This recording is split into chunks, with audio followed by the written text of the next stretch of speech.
मेरे YouTube page एस्ट्रोनॉइज पर आपका स्वागत है। नमस्कार, मैं हूं नरेश कुमार। सबसे पहले उन दर्शकों का धन्यवाद जिन्होंने पेज को सब्सक्राइब किया है, पेज के वीडियोस को शेयर कर रहे हैं, लाइक कर रहे हैं और कमेंट बॉक्स में हमें अपनी राय भी लगातार भेज रहे हैं। दोस्तों, आज के वीडियो में वृश्चिक लगन के उन जातकों की बात करेंगे जो स्टॉक मार्केट में इन्वेस्ट करते हैं। यहाँ पर बात वृश्चिक लगन के जातकों की होगी, वृश्चिक राशि के जातकों की नहीं होगी, क्योंकि जब हम कुंडली का एनालिसिस करते हैं किसी का भी, तो लगन को प्रधानता दी जाती है। पैसा आएगा, पैसा बचेगा, पैसा इजी गेन से आएगा या नहीं आएगा, ये सब लगन से ही देखा जाता है।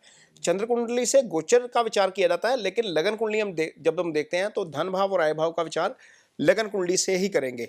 और जो कारक हैं, उसके जो कारक हैं वो गुरु हैं, वो भी उसका विचार भी धन भाव से लगन कुंडली से किया जाता है। तो खैर, यहाँ पर बताएंगे कि वृश्चिक लगन में ऐसे कौन से कॉम्बिनेशन हैं जो बाजार के लिए अच्छे हैं, ऐसे कौन से कॉम्बिनेशन हैं जो बाजार के लिए अच्छे नहीं हैं, कौन से लोगों को बाजार में निवेश करना चाहिए या ट्रेड करना चाहिए। निवेश की भी मैं बात नहीं करूंगा, ट्रेड करना चाहिए। तो सबसे पहला और इंपॉर्टेंट प्लैनेट है आपका मून। मून आपके मन का कारक होता है। मून से ही आप जो है वो ड्रिवन होते हो, आपका मन मून से ही चलता है। ग्रीड एंड फियर दोनों मून से ही आएगा आपकी कुंडली में। यदि कुंडली में मून की पोजीशन चेंज है या मून की पोजीशन खराब है तो आपको बाजार में ट्रेड नहीं करना चाहिए। इंट्राडे ट्रेड, स्पेकुलेटिव ट्रेड, या आप कह लीजिए फ्यूचर एंड ऑप्शन, बिटकॉइन या एमसीएक्स में काम यदि आप करते हैं तो आपका चंद्रमा बहुत मजबूत होना चाहिए। सेबी कहता है कि 90% लोग जो हैं वो फ्यूचर से पैसा गवाकर निकलते हैं, और यही कारण होता है कि लोग पोजीशन जल्दबाजी में काटते हैं या प्रॉफिट तरीके से बुक नहीं कर पाते, क्योंकि मून की स्थिति खराब होती है। अब आपको कैसे पता लगेगा कि मून आपकी कुंडली में खराब है या ठीक है? तो नंगी आंख से यदि आप अपनी कुंडली देखते हैं तो बताया जा सकता है कि आपकी कुंडली में मून की पोजीशन ठीक है या खराब है। कम से कम एक पैरामीटर तो हम यहाँ पर डिस्कस करेंगे ही। जो लोग एस्ट्रोलॉजी समझते हैं वो इसको इजीली समझ जाएंगे। यदि आपका मून, मान लीजिए वृश्चिक लगन की पत्रिका है, आपका मून यदि वृश्चिक राशि में ही पड़ा हुआ है, ये एक पैरामीटर है, और आपका सूर्य पड़ा हुआ है 12वें भाव में तुला राशि में, तो आपका चंद्रमा कमजोर हो जाएगा। यदि तुला राशि में नहीं है सूर्य, धनु राशि में भी है, तो भी आपका चंद्रमा कमजोर हो जाएगा। यदि आपका मून कन्या राशि में है तो भी सूर्य आपका कन्या राशि में है तो भी आपका चंद्रमा कमजोर हो जाएगा। यदि आपका सूर्य मकर राशि में है तो भी आपका जो है वो चंद्रमा कमजोर हो जाएगा। उसका रीजन ये है कि चंद्रमा से सूर्य ज़्यादा से ज़्यादा तीसरे भाव में जाएगा, तो तीसरे भाव में जाएगा तो ज़्यादा से ज़्यादा 60-70 डिग्री दूर जाएगा। तो ऐसी स्थिति में आपका चंद्रमा वीक हो जाता है। जब हम दो बड़े निवेशकों की कुंडली की चर्चा करते हैं या उनको देखते हैं, वारेन बफेट जी की कुंडली हम देखते हैं तो चंद्रमा और सूर्य का डिस्टेंस 99 डिग्री है उनकी कुंडली में। बाकी पैरामीटर भी हैं, लेकिन ये एक पैरामीटर जो कॉमन निकलता है राकेश झुंझुनवाला में और वारेन बफेट में। राकेश झुंझुनवाला जी की कुंडली में सूर्य और चंद्रमा का डिस्टेंस 130 डिग्री का है। तो कम से कम 100 डिग्री 90 डिग्री के आसपास का चंद्रमा यदि आपका है तो आपका चंद्रमा मजबूत लगता है।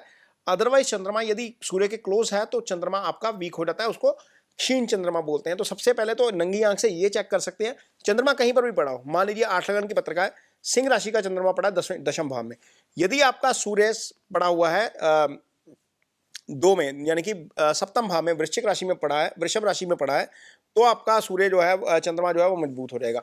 मान लीजिए सूर्य आपका 11 राशि में यानी कि कुंभ राशि में पड़ा है और चंद्रमा आपका सिंह राशि में ही है, तो भी आपका चंद्रमा मजबूत हो जाएगा, क्योंकि ये आमने सामने वाली स्थिति है, ये पूर्णिमा के आसपास की स्थिति हो जाएगी।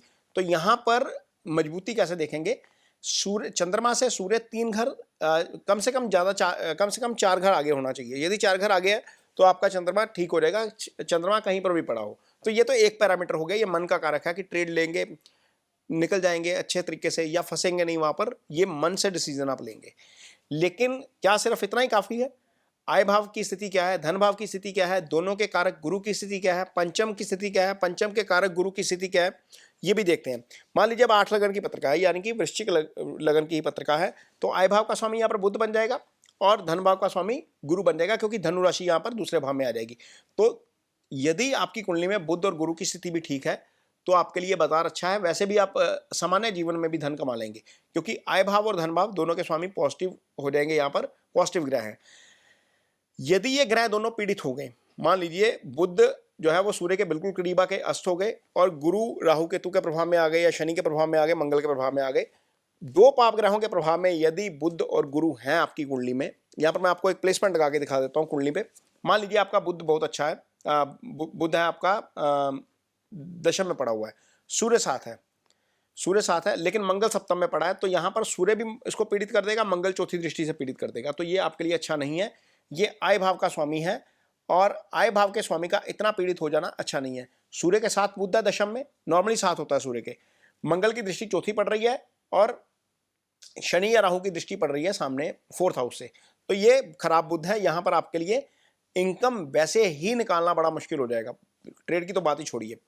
यदि आपका गुरु पीड़ित हो गया, मान लीजिए गुरु आपका धन भाव का स्वामी है, ये आय भाव का कारक भी होता है, पंचम का कारक भी होता है, जो इजी गेन का भाव होता है। मान लीजिए आपका गुरु पीड़ित हो गया, गुरु अष्टम में आ गया, 12 में आपका राहु पड़ा है, राहु के ऊपर गुरु के ऊपर राहु की दृष्टि पड़ेगी और शनि आपके धन स्थान में पड़ा है, तो यहां पर क्या स्थिति हो जाएगी, गुरु शनि से पीड़ित हो जाएगा, गुरु अष्टम में आकर पीड़ित हो जाएगा और गुरु के ऊपर राहु का प्रभाव आ जाएगा।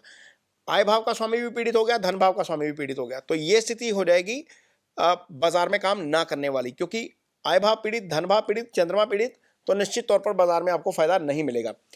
अब 12वां भाव स्पेकुलेशन का भाव होता है, ये बहुत इंपॉर्टेंट भाव है। जो लोग फ्यूचर में काम करते हैं, जो लोग निफ्टी फ्यूचर में काम करते हैं, स्टॉक इंडेक्स में काम करते हैं, स्टॉक फ्यूचर में काम करते हैं, बिटकॉइन में काम करते हैं, क्रिप्टो में काम करते हैं, एमसीएक्स में काम करते हैं, यदि 12वां भाव आपका खराब है तो आपको बाजार में नहीं आना चाहिए। अब इसको कैसे चेक करेंगे, 12वें भाव में यदि शनि बैठा है, मान लीजिए पर मंगल ही बैठा है, शनि नहीं बैठा, और शनि आपका दशम में बैठा है, तो मंगल शनि को देख लेगा, शनि जो है वो तीसरी दृष्टि से मंगल को देख लेगा, तो ये 2 पाप ग्रहों के प्रभाव में आ जाएगा। मान लीजिए शनि बैठा है 12वें भाव में और मंगल आपका पंचम में है या छठे में है, दोनों स्थितियों में आपके शनि के ऊपर दृष्टि जाएगी मंगल की।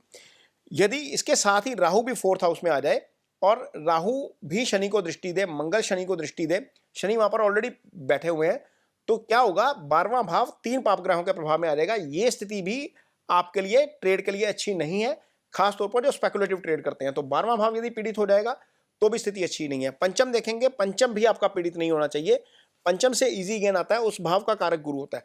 मान लीजिए पंचम आपका मंगल बैठे हुए हैं, राहु आपके 9th बैठे हुए हैं, तो क्या होगा कि राहु की दृष्टि पंचम के ऊपर आ गई, मंगल वहां पर ऑलरेडी विराजमान है, तो उस स्थिति में पंचम आपका पीड़ित हो जाएगा।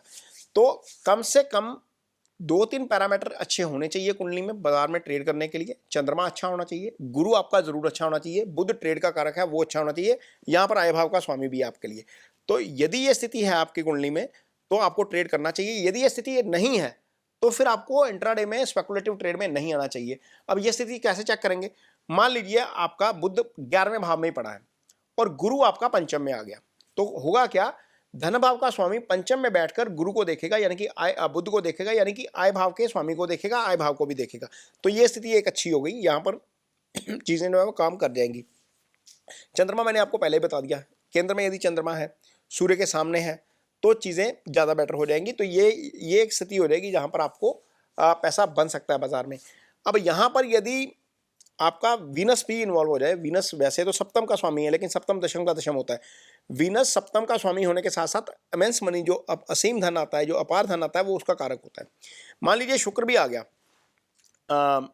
11वें भाव में, और बुध शुक्र और गुरु तीनों ही पॉजिटिव प्लैनेट है, तीनों ही एक दूसरे को देख रहे हैं, तो इवेंचुअली आपको पैसा बन जाएगा बाजार में, प्रोवाइडेड आपका चंद्रमा ठीक हो।